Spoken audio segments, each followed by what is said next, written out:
कियारा और गबीना को रेस्टोरेंट के बाहर अलविदा कहने के बाद वेद मोनिका से मिलने के लिए जेट में बैठकर पुणे के लिए निकल चुका था। जो आदमी उसका पीछा कर रहा था वो उसे एयरपोर्ट पर ढूंढने लगा, लेकिन वेद तो निकल चुका था।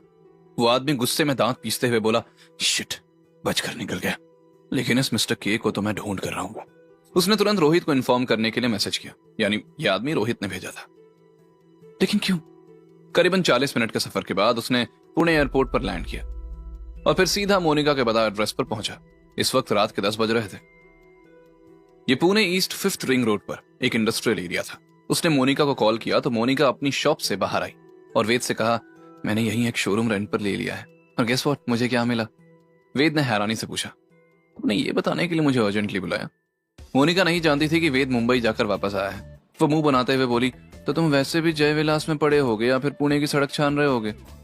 वैसे मैंने तुम्हें तुम्हारे ही फायदे के लिए बुलाया है, अब चलो मेरे साथ। ये कहकर मोनिका एक वाइन कंपनी के ऑफिस का दरवाजा खोलकर अंदर चली गई।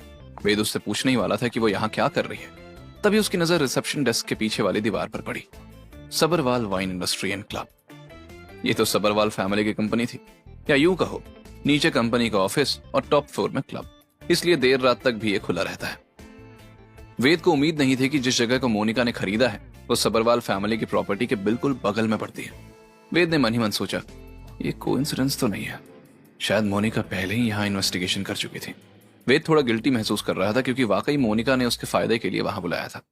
वो मोनिका को देखने लगा, सॉरी बोलने ही वाला था कि तभी एक शॉर्ट यूनिफॉर्म स्कर्ट वाली लड़की मुस्कुराते हुए आई। Sir, madam, my name is Zoya, how can I help you?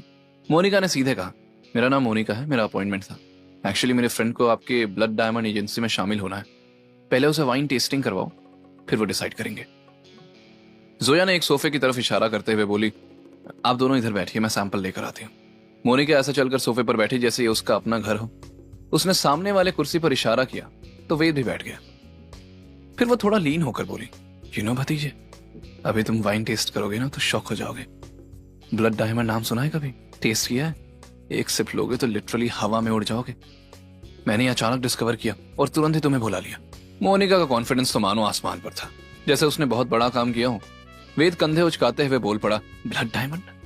वो तो मेरी ही कंपनी की बनाई हुई मेडिसिनल वाइन को ब्लेंड करके बनाते हैं। लाल खून जैसा रंग है इसलिए नाम ब्लड डायमंड रख दिया।